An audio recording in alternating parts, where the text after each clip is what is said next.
Hello, motherfucker. Okay. Asia.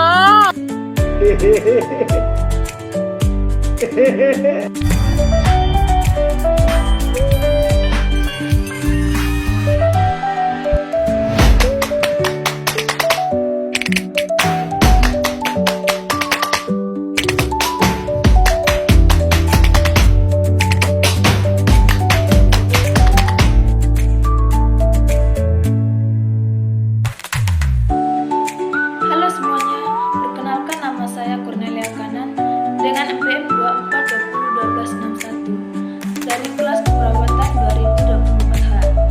Baik teman-teman, jadi di sini saya akan menjelaskan pengertian dan penggunaan dari aplikasi Microsoft Excel serta dengan kelebihan dan kekurangan. Baik teman-teman, yang pertama itu saya mau menjelaskan pengertian dari aplikasi Microsoft Excel. Pengertian dari Microsoft Excel adalah aplikasi mengolah angka seperti spreadsheet yang digunakan untuk mengolah data, menghitung secara otonomis dengan rumus, membuat tabel, grafik, laporan, serta menganalisis data. Oke, baik teman-teman, jadi kelebihan dari Microsoft Excel yang pertama itu mengelola data, angka dengan cepat dan akurat, menggunakan rumus dan fungsi otonomis. Yang kedua, banyak fungsi lengkap seperti zoom, if, lookup, pivot table, dan lainnya. Yang ketiganya itu ya teman, dapat membuat grafik dan laporan dengan mudah. Yang keempat, mendukung data dalam jumlah besar. Yang kelima, terintegrasi dengan aplikasi Microsoft lain seperti Word, PowerPoint, Access. Baik teman-teman, itu saja bagian dari kelebihan dari Microsoft Excel. Jadi di sini ada juga kelemahan dari Microsoft Excel. Yang pertama itu rumit bagi pemula, banyak fitur sehingga perlu belajar bertahap. Yang kedua, rentan kesalahan jika data besar dan rumus tidak tepat. Yang ketiga, tidak ideal untuk database sangat kompleks. Lebih baik menggunakan Microsoft Access atau SQL. Yang keempat itu dari kelebihan itu teman-teman, berbayar seperti butuh lisensi Microsoft Office kecuali versi web terbatas.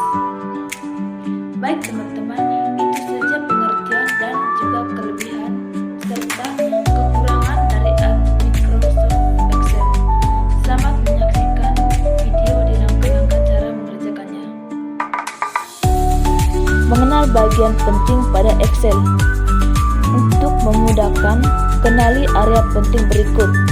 Yang pertama, ribbon atau bar menu di bagian atas, biasa kita disebut home, insert, upload, dan lain-lain. Yang berikutnya itu formula bar, tempat menulis rumus. Worksheet atau lembar kerja tempat Anda memasukkan data. Set tab, halaman lain dalam workbook seperti set 1, set 2, dan lain-lain. Langkah yang keempatnya itu teman-teman, kita masukkan data ke sel, lalu kita Excel gunakan untuk memasukkan angka, teks, tanggal, atau simbol.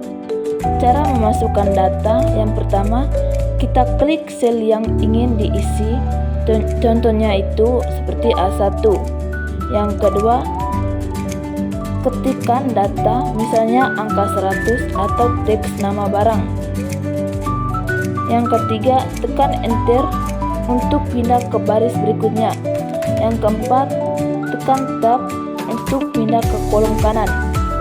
Baik teman-teman, tips dasar untuk menghapus data dan tekan delete. Untuk mengedit data, klik 2 kali pada sel atau klik 1 kali, lalu edit di formula bar. Baik teman-teman, adapun langkah yang berikutnya itu langkah yang kelima. Kita menggunakan rumus dalam Excel. Rumus adalah kekuatan utama Excel karena dapat menghitung secara otomatis. Cara menggunakan rumus yang pertama, kita klik sel tempat hasil ingin ditampilkan. Lalu kita ketik tanda sama dengan, semua rumus dimulai dengan ini. Yang ketiga, kita masukkan nama rumus, misalnya seperti di sum, average, if, dan lain-lain. Yang berikutnya itu masukkan rank sel yang ingin dihitung, misalnya A1, A5. Yang kelimanya itu kita kemudian tekan enter.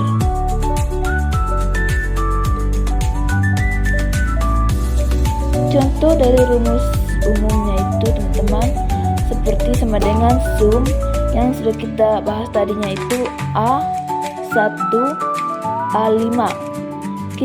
Lalu kita menjumlahkan nilai dari A1 sampai A5 tersebut. Nah, setelah kita tampilkan hasilnya A1 dan A5, lalu kita ambilkan nilai rata-rata dari sum rumus berikut. Nah, berikutnya itu max A1 dan A5 menampilkan angka yang terbesar.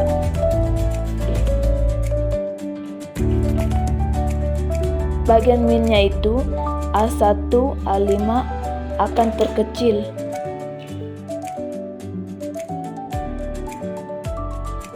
IV A1 lebih dari 50, itu yang dikatakan lulus atau tidak lulus. Rumus logika sederhananya. Baik teman-teman, lalu kita pada langkah ke-6-nya itu memformat data agar rapi. Data yang rapi memudahkan dibaca dan dipahami. Cara memformat, kita pilih sel atau data yang ingin Anda format. Lalu masuk ke menu home. Lalu gunakan filter-filter berikut seperti font, ubah jenis huruf, ukuran, warna, bold, italics, underline, mempertegas teks. Langkah yang berikutnya itu yang ketujuh, kita menambahkan dan menghapus kolom atau baris. Menambah baris, klik nomor baris, misalnya baris kelima. Klik kanan dan insert. Nah, bagian itunya kita menambahkan kolom. Klik huruf kolom, misalnya pada bagian kolom B. Klik kanan insert, lalu menghapus baris atau kolom. Klik kanan pada baris atau kolom delete. Yang berikutnya itu kita langsung ke langkah ke-8. Menggunakan autofill untuk memudahkan kita bekerja. Baik teman-teman, langkah yang berikutnya itu kita membuat grafik. Grafik membantu menampilkan data dalam bentuk visual. Langkah-langkahnya itu kita blok data yang ingin dibuat grafik. Yang kedua, klik menu insert. Yang ketiga, kita pilih grafik. Bar chart untuk perbandingan, line chart untuk data waktu, pie chart untuk presentasi. Yang kemudian itu grafik akan muncul dan Anda bisa mengatur warna, judul, dan bentuknya. Nah, teman-teman lihat saja prosesnya itu akan menampilkan sendiri warnanya, tinggal kita pilih mana yang kita inginkan.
Oke, baik teman-teman.